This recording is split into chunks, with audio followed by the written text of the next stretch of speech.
Is that this House do now adjourn. Mr. Richard Drax. Thank you, Mr. Deputy Speaker. It's a pleasure to speak in the House tonight, and I'm delighted in particular to see the Minister in his place, with whom I've had a few words. And I can actually apologise to him because he's had a hard day already, but I'm afraid it's going to get even harder in the next few minutes. Stop the boats, Mr. Deputy Speaker. Stop the boats. Following today's debate, the timing of my adjournment debate could not be more apt and ironic. Apt because I wholly support the illegal migration bill and its intent. Ironic because before there's any chance of illegal migrants being sent to Rwanda or anywhere else, they're being dumped on a barge in my constituency. To be fair, and I try my utmost to be fair, the situation is completely out of control, and tens of thousands of illegal migrants have to go somewhere. However, where they go needs careful thought, consultation, preparation, and then execution. I regret to say that in our case, none of these things have been taken into account. Not one. What has happened is this. Portland Port is approached by the Home Office and sees a commercial opportunity. All negotiations are done in private. None of the statutory authorities are consulted. On the 21st of March this year, the Home Secretary rings me to say that a barge of 500 migrants will be placed in the port. The Chief Executive of Dorset Council has a similar call from Home Office officials. Please note, Mr. Deputy Speaker, we were told the barge was coming, not what's your opinion? How will you cope? What support do you need? Who will provide the health care? What extra funding will be available for the police? What responsibilities will Dorset Council have for the migrants?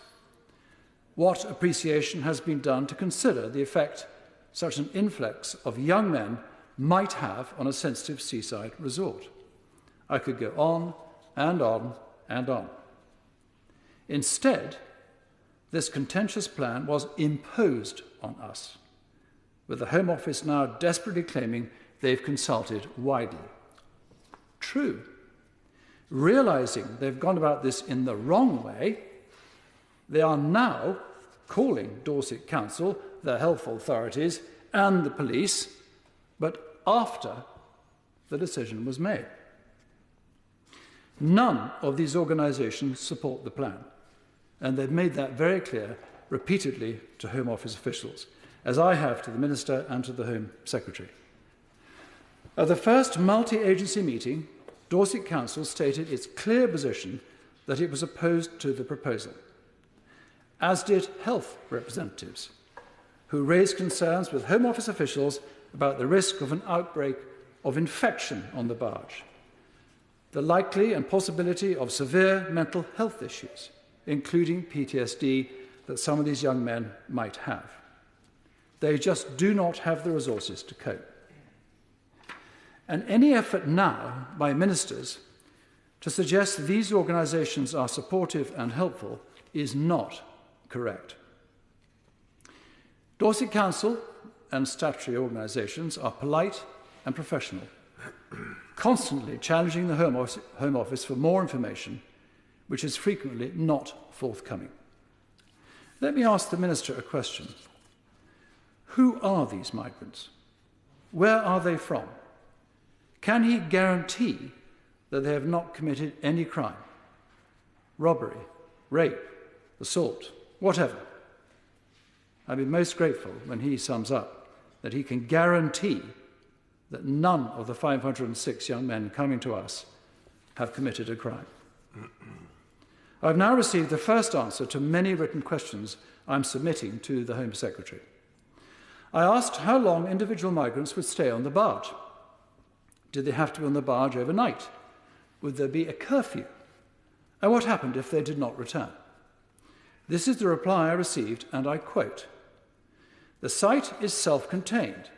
although those living at the site would be free to come and go. If an asylum seeker were not back on site by 11 p.m, the team would make a call to check on their welfare. This would not be under curfew conditions. It would be based on following up on the safety and welfare of the individual. I'm not sure a migrant who wants to disappear is going to answer the phone. Does the minister?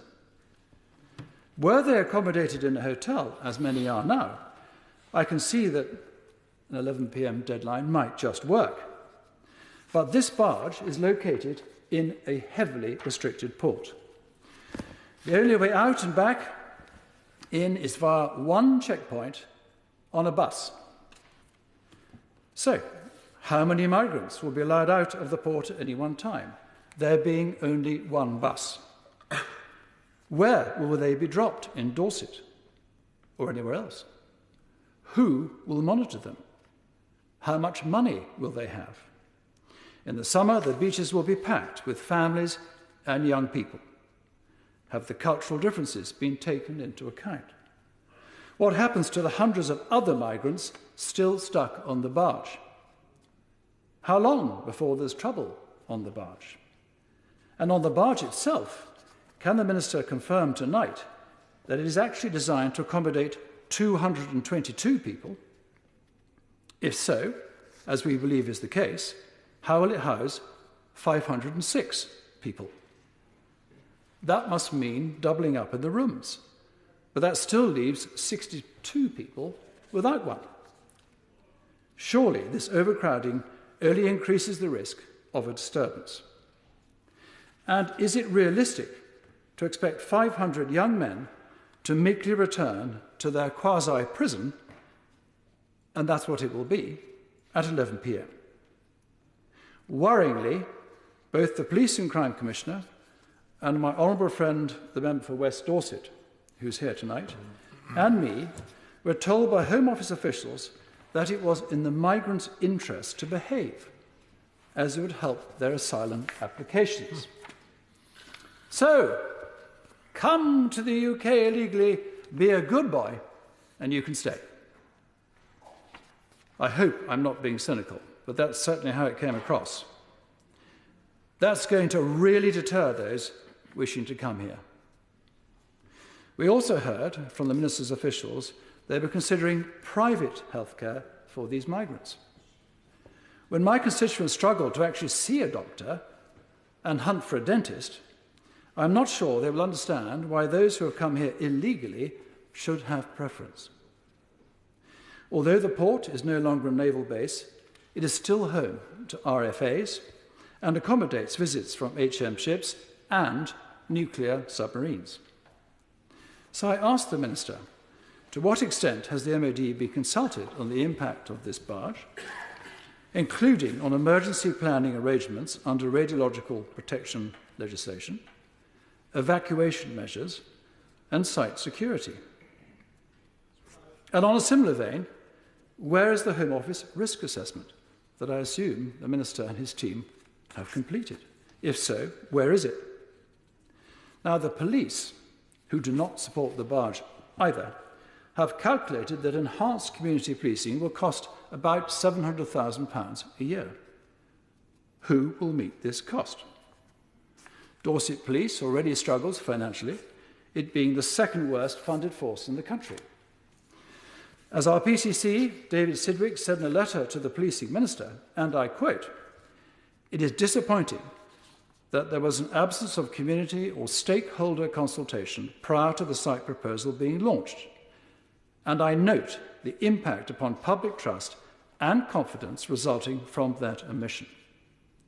He went on to say, and I quote again, "This means that without prior knowledge of the intent, there has been no planning at all in regard of policing resources."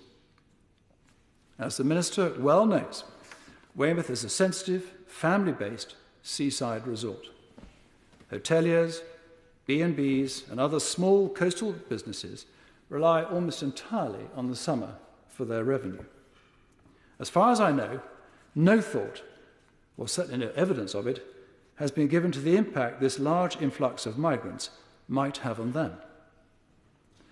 Now, the Minister, who sits here in the House tonight, told me on Monday evening that the Home Office had consulted widely. His interpretation of consultation is very different from the Council's. Now, I've asked the Council for a schedule of meetings in order to check the facts.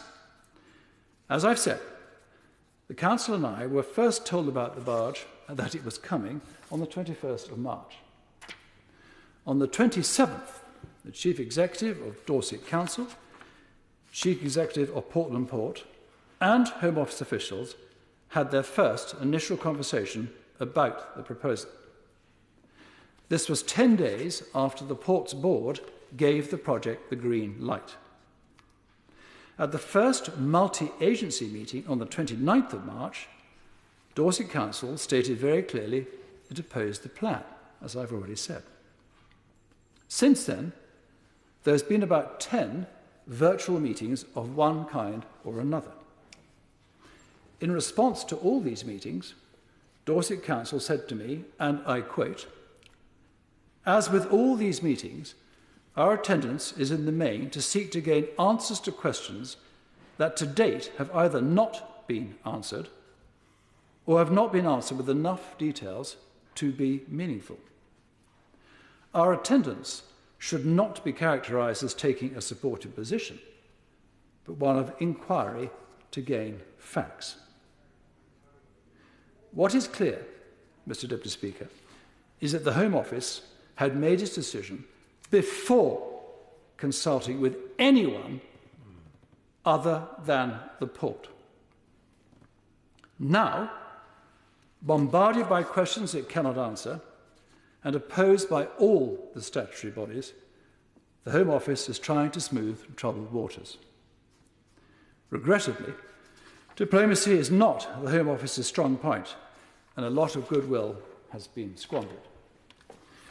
It's been handled in the most discourteous way, and I'm afraid the Minister has not exactly covered himself in glory either. As I understand it, a contract has been signed, and we'd like to know when. Officials told us that withdrawing from it now would be a breach of contract. So the Home Office has dug itself a hole, and worse, given Dorset Council no other option but to consider taking legal action. We know that the contract is for 18 months. However, the Home Office website states this will be kept under review, which is pretty open-minded in my view. And bearing in mind the scale of the problem nationally, I fear this barge could be in place for years to come. The website also explained why Portland Port was chosen. And again, I quote, "This site will create new jobs and will bring investment into the area." What jobs, Minister? What new investment? The likelihood is going to bring trouble. Personally, I have received no information whatsoever from the Home Office, other than you're getting a barge. If the Minister just listens for 1 second rather than interrupting again. Back on the 21st of March, the Minister did offer a meeting, but I was in no position to accept the invitation without consulting all those that the Home Office has singly failed to consult. This is an unholy mess, not totally of the Minister's doing, but the way this proposal has been forced on us certainly is. I can only hope that our plans to deter illegal migrants can be enacted soon. Most importantly, this will save lives and counter the trafficking gangs who ply their vile trade. In the meantime, I advise the government to start building secure reception centres, and fast, as this problem is not going to go away, and placing them on barges in very sensitive ports like mine is certainly not the answer. Minister. Well, thank you, Mr. Deputy Speaker, and I'm grateful to the honourable gentleman for securing this debate. I'll come on to the specific points he raised in relation to his constituency in a moment. There is, of course, an important local dimension to this matter, and the Home Office is acutely aware of this, and I will set that out. But I do think it's important at the outset to briefly set out the national context. The situation in the Channel has placed the UK's asylum system under unsustainable pressure. The rise of illegal and dangerous and wholly unnecessary small boat crossings has left us in the invidious position of having to accommodate over 48,000 individuals in hotels at eye-watering expense to the taxpayer. It's simply wrong that British taxpayers are footing the bill of almost £2.3 billion a year to accommodate illegal migrants. And these hotels are valuable assets which are being taken away from communities and placing pressures on local public services. The public are quite rightly demanding that we grip this problem and that we end the use of the hotels. The enduring solution is to stop the boats, and that is what we are focused on. We've introduced the Illegal Migration Bill, which goes further than any previous immigration legislation to fix this problem. And we've substantially increased illegal working raids and returns. We've elevated our cooperation with France to unprecedented levels to drive up interception rates and arrests. But as I've said before, we must suffuse the entire system with deterrence, and this includes our national approach to how we accommodate illegal migrants. In the short term, that means switching to cheaper and more appropriate forms of accommodation, such as disused military sites and vessels. Such measures are in keeping with action being taken across Europe, with France, Germany, Italy, Ireland, and the Netherlands all taking similar steps. The UK can't risk being left behind and becoming a magnet for millions of people who are displaced and seeking better prospects. These alternative sources of accommodation, including the one we will locate in the Honourable Gentleman's constituency, are therefore undoubtedly in the national interest. The Home Office is determined to work closely with the Honourable Member and key local stakeholders to ensure that the site in his constituency at Portland Port is delivered in a way that minimises the impact on the local community. We understand entirely the concern that his constituents will feel and that he is articulating this evening, and want to ensure that wherever possible we allay those fears in the weeks and the months ahead, and certainly to do as much as possible in advance of the arrival of the barge at Portland Port later this year. When looking at proposals for new sites, the Home Office does take into account the impact on the local community, and that's why we're working now with local partners through the multi-agency forum that the Honourable Gentleman referenced, and holding regular meetings with representative groups within the community. I'll happily give way. I'm grateful to the Minister to give way. Not an easy one for him, I know, I appreciate. As he just rightly said, they are now talking to all the bodies they should have been speaking to. That's not the point. The point I'm making, all this should have happened before he imposed this on us, because at least then we could have had an honest and frank conversation as to whether this migrant barge was possible to cater for, look after, and deal with all the issues that I've raised in my speech. That has not happened. Minister. Well, I hope that in the time I have available, and I appreciate that isn't a great deal, I can answer as many of the questions that he's raised as possible. I would say that as soon as it became apparent that Portland Port could provide the support required, and before a contract was signed or a decision made by the Home Secretary, Home Office officials did reach out to Dorset Council, and they had an initial meeting with the Chief Executive on the 21st of March. The multi-agency forum that we've both referenced met on the 29th of March and has met at least 4 times since then.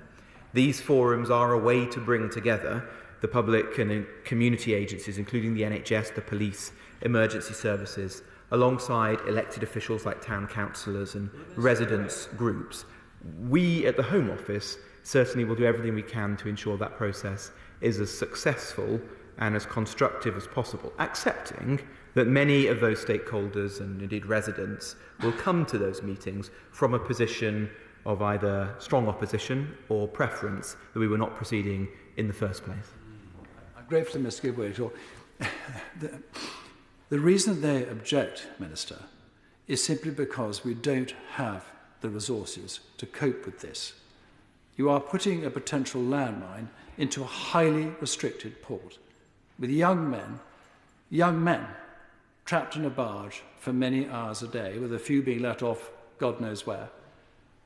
Where are they going to go, Minister? What are they going to do? What happens if they don't come back? A telephone call? I hardly think that's going to work. It's just totally impractical, and the health services cannot provide the resources. For example, if the boat suddenly gets infected, or as these big boats do, suddenly an infection rages through, they simply wouldn't be able to cope. These are the sort of questions that should have been asked before the decision was made to put this boat or barge in the port. Well, perhaps I can answer some of those questions, because we do have answers and did think carefully about each of those questions prior to making the decision to proceed with the policy and to apply it to his constituency. With respect to healthcare, we have worked with the UK Health Security Agency and taken their advice to ensure that no infectious diseases can spread on the barge, or where they do, appropriate steps are taken. He referenced the decision to provide basic primary care on or adjacent to the barge. That was not done, as he suggests, to privilege the migrants residing on the barge. Quite the opposite. It was done to ensure that those migrants placed as little burden as possible on local public services, so that it was not regularly necessary for the migrants to register with GPs or to take the appointments at GP surgeries that his constituents rightly demand. Given that the cohort of individuals will be relatively young, it's unlikely that they will place significant pressure on the local NHS, but we are working with them and the local Integrated Care Board to work through those challenges. He asked about the regime on the boat, and that is designed, again, to ensure there is as little issues for the local community as is possible within the confines of the current law, which is that the vessel has to be a non-detained one. That means that we will implement a regime which encourages very strongly the migrants to return to the vessel for 11 p.m. in the evening, and not, as he suggests, to roam the streets of the area.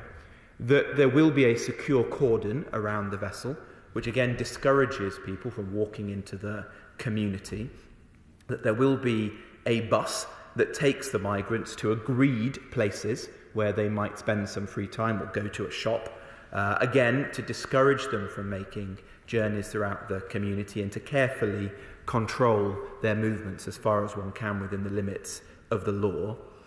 He asked about the Ministry of Defence, and we have worked with them and sought their advice before proceeding, and to have considered the particular sensitivities of Portland Port.